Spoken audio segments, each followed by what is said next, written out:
What's going on, Paisanos? V here. Coming to you guys, well, little market watch today. I'm moving my microphone, so it's going to be a little bit weird. I'm talking here, but my microphone's here. Just giving you a heads up in case there's any weird audio. I'll have it fixed soon. I just got to move my monitor over. Anyway, looking over to the current YuGiOh market, there's a bunch of things going on right now that I think you need to keep an eye on. Number one, well, Doom and Dimensions recently came out, and for the most part, well, recently as in the newest core set coming out, and for the most part, unless you pull the top echelon solid rares, you're losing money. In fact, a booster box of Doom Dimension is going for $38 for a sealed booster box. Now, once again, besides pulling all those, a majority of the upper echelon of solid rares, Marshall, Yummy, you're basically almost losing value. Obviously, pulling K904 Novori kind of helps subsidizes that, but you're not looking to buy booster boxes to pull even. And that's basically what you're going to be doing if you get a booster box of Doom Dimensions. This is the newest core set, and this is the newest problem Konami has. They've been having this problem for a while, where they released especially with core sets, where they release one, and the booster box price tanks down in value to the point of, do you even buy the booster box, or do you buy the card you want? Because the prices are so low. Looking over at Justice Hunters, this set has been tanking in value, despite the fact that we just recently had a YCS, and a lot of these cards are being used. Obviously, Yummers are being used, their prices are super low. Dracotels was the winner of the YCS, and Dracotel Famina is going low. K9 was definitely up there, and K9 Azuna Starlight Rare, which used to be like a $200 money card, is sunken really low. This card actually has been going down for a while. We're looking at a 1 month chart even, from where it used to be 81, it's currently $56, $57 for this card. So the card has been going down. I think the reason why is because YuGiOh is wondering, why do I buy this if Konami is going to re-releasing more sets? Because YuGiOh normally start buying, we normally start seeing an uptick around the beginning of next year as YuGiOh get ready to buy their decks that they're going to be cementing in place in order to play at Nationals. And that's when we see really a huge movement in the buyer's market for these kind of like meta-relevant cards. You know, one thing Konami's been doing is making like reprints of other core sets. One of those is Retro Pack. The reprint of Retro Pack 2 has been atrocious. I mean, if you bought Retro Pack 2 reprints, tell me why. Because there's no real reason why you should be buying this. Here's why. Blue Eye Shining Dragon from Retro Pack 2, at best, is going for about $50. By the way, every time they do a reprint of one of these sets, they come out only unlimited, which probably hurts the price of these cards. Original Blue Eye Shining Dragon from Retro Pack 2, unlimited by the way, is about $201 with shipping. And then you can see it over here, the price really starts spiking up in the value. I mean, it starts going crazy. Is this set unlimited as well? Oh, hold on, maybe this set is also unlimited. Let me see. Printing. Unlimited and limited. Okay. I guess so. Looking at a lot of these cards, you can see right here on page 1, it holds a good amount of value. Looking at Retro Pack 2, the reprinted version, it holds value if you never paid any money for these cards. It's great money if you didn't buy these cards. And somehow these cards fall off the back of a truck, yeah, sure, it's probably worth good money, but it's just not worth you to buy these reprint sets. You want another example? I got you. Looking over Light Destruction, it's the same exact thing. One of the most expensive cards is Lila, about $54. You can see it over here once again. Actually, it's lower, $48. And then you go over here, Light Destruction. Light, by the way, is not even the most expensive card. That's gonna be Ghost Rare Honest. But Light Ultimate Rare, we'll go out right to first edition. It starts at $98 for a lightly played first edition version, as opposed to about half the price, a little more than half the price for the unlimited version. Now, once again, Judgment Dragon is one of the most expensive cards. Honest actually is the most expensive card, and you're seeing this card be about $100. It's starting to get bought out, not bad. But once again, when you go over here and you look at the Light Destruction version, it's just going to be more money. So once again, Honest, Light Destruction, we'll go to first edition. We'll go name it and lightly played. And that card's going to be starting roughly around $229. So once again, still worth more. Do not buy these retro pack, these reprinted of old sets it's a crapshoot. You're literally buying less value in your pulls. Unless you just want to have the feeling of pulling Light Destruction again, or maybe for the first time for a lot of Yu-Gi-Oh players, it's just not really worth it. Here's one thing that's really crazy. Quarter century sets have been slowly rising in value. We're seeing like quarter century Bonanza slowly rise in value, with a lot of cards hitting some pretty high numbers for this old set. Cards that really had no reason to rise in value, like Summon Skull, quarter century rare, is $45. And by the way, after that, it's $48. Then you see a bunch of $49. And by the bottom of the page, we're surpassing $50 for a Summon Skull QCR. Why? What? There's no reason. But there's also, if you look at the listings, 21, 28, 28, 19, 14, 16, 12, 20. There's just not a lot of listings of quarter century Bonanza. Now, if you look at a booster box of quarter century Bonanza, look at this, $188. This is doing the opposite of the Yu-Gi-Oh core sets. This is actually rising in value. You can see over here in the past year as well, where it went from 117 to where it is right now. I think these booster boxes are going to easily break $200 a booster box. And the reason why is simple. It's because, once again, these sets are just hard to find. There's not many listings. And there's not many listings that are hard to find, they get bought out. But hold on. Quarter Century Stampede is basically doing the same thing.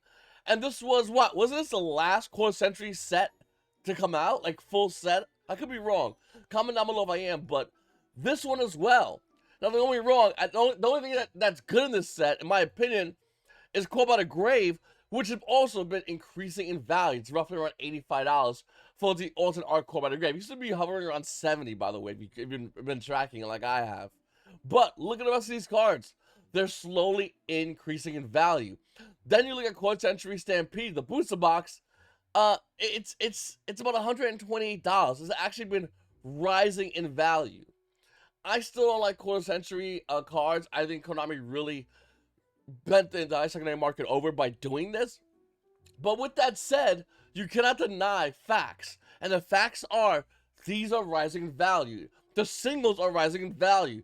The amount of available listings are decreasing in value, which is obviously increasing the value of a lot of these cards. So great for these booster boxes, great for the value. Once again, if you have the singles, cool. My thing is getting the booster boxes because I think these prices are going to be going way higher. One thing that's really crazy is the Yu-Gi-Oh! Dice Masters. Now, a lot of these are going to go, V, what are you talking about? Some of these are $1.50, sure. Some of these are worth a lot of money, actually. And in my opinion, this reminds me of the Bandai Yu-Gi-Oh! Cards that right now Yu-Gi-Oh! Players have them sporadically. They match a huge calculator that they type with 2 fingers, and they have them in the side there. In my opinion, I think this is going to be like a future flex. I'm just going to call it right now. A lot of these are out of stock. Some of these are still available. Alba's Tormentor, by the way, is $20 for this goofy dice card. It's crazy.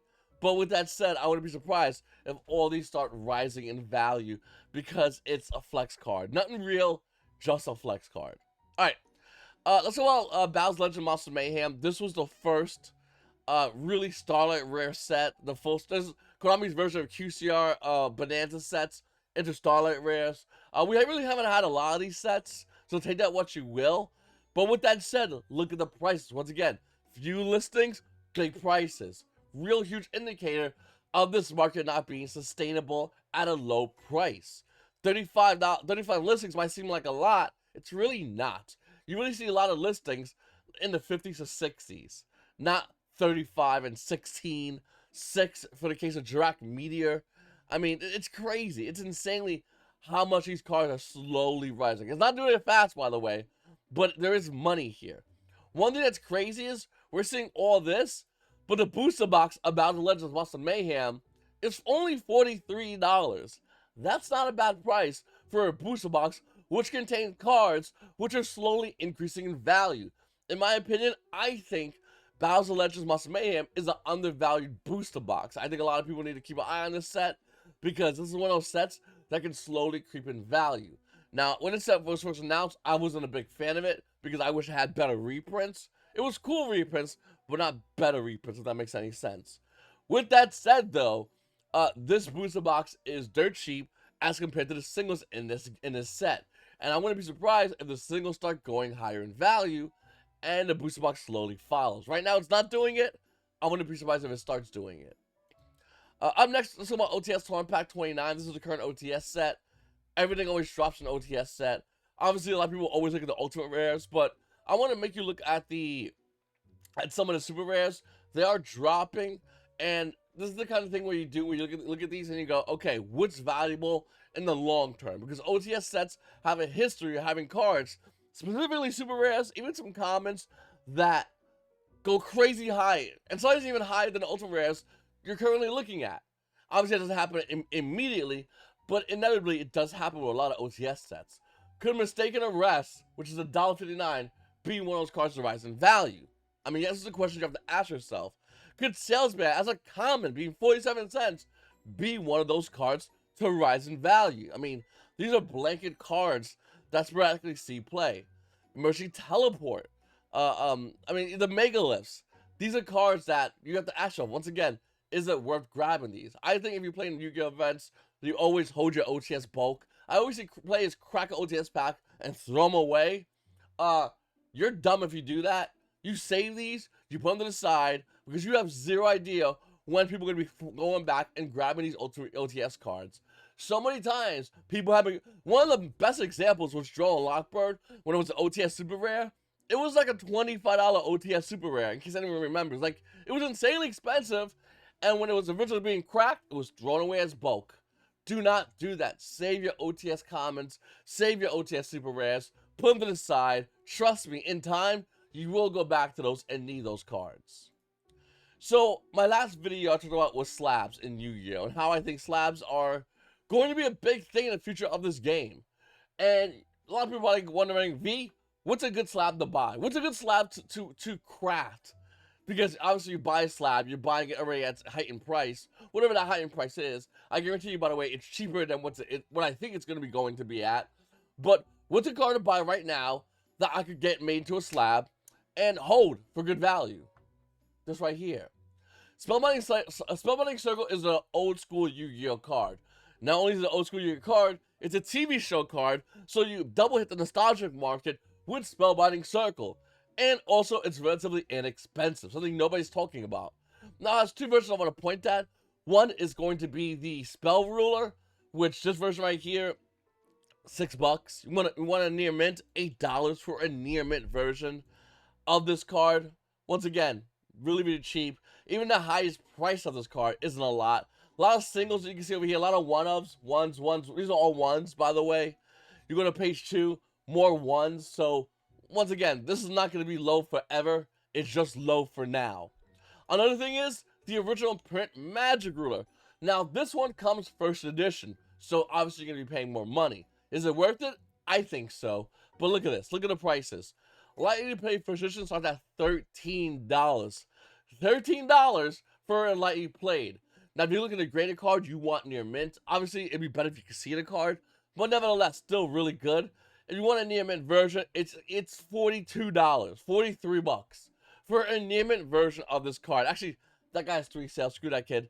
$42 right there. Once again, for a first edition near mint. You go on to page 2, and these are all one-ups, by the way. Then you got a 3 over here, bunch of one-ups. Page 2 tops off at near $100 a copy. Once again, the price though is in a weird flux where it's 100, 64, 60. So this is these aren't real prices unless they get put out immediately. This is a really good card and a really good example of a card to buy to go get made into a slab. If you have GameStop, their goofy premium thing, I have it. You can go to GameStop and you get money off towards getting your card made into a slab. So that's really good with PSA. You could buy PSA and join PSA's like Direct Club. I believe PSA also has something that you can pay more to get it graded better, I've been told. I don't know. I never did nothing direct to PSA. I have done it through GameStop, but I'm definitely going to look into this a lot more and come back at you guys for any updates and let you know what's going on. But this is a great card. It's nostalgic, it's old school, it's hard to get. There's 2 versions, which, let's be honest with you, Spell Ruler is good, and I wouldn't mind getting Spell Ruler slabbed, but a first edition Magic Ruler, you can't even get cards that say Magic on them anymore. That's why this also has that kind of importance to it. It's a really old school retro card. And I'm telling you right now, when collectors come into the Yu-Gi-Oh market, they want old school hard to get cards. They're going to look at Spellbinding Circle and go, oh, that's from a TV show. And they're going to see this. Ones. And this is, by the way, the first edition versions and unlimited. Ones, 3, 1.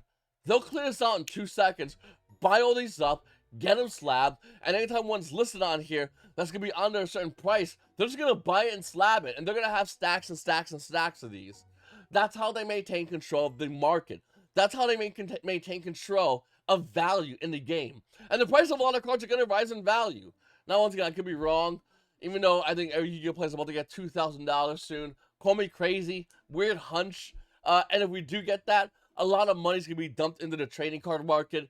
Now, nobody's going to want to buy a market that's already high, so Pokemon is crazy high. No one's going to take $2,000 to throw into Pokemon as fast as they would when it was lower, before all the sports collectors went into the Pokemon market. Same goes to the Magic Gathering market. Same goes to the One Piece market. In my opinion, it's going to be Yu-Gi-Oh! This is the perfect time to go ahead and start grabbing cards like Spellbinding Circle when nobody's looking at them. I bought one of these. I might buy more, I'll be honest with you, but I bought one of these already. And I'm telling you right now, it's a great card to grab. It's a card that even the regular version will go up in value. The slab version will go up in value depending on the grade. It's a PSA 10 Spellbinding Circle, original print from Magic Ruler. That's going to be some crazy money. Anyway, guys, make sure to hit the like button, subscribe button, comment down below. It's your boy V, and you guys all have a great day.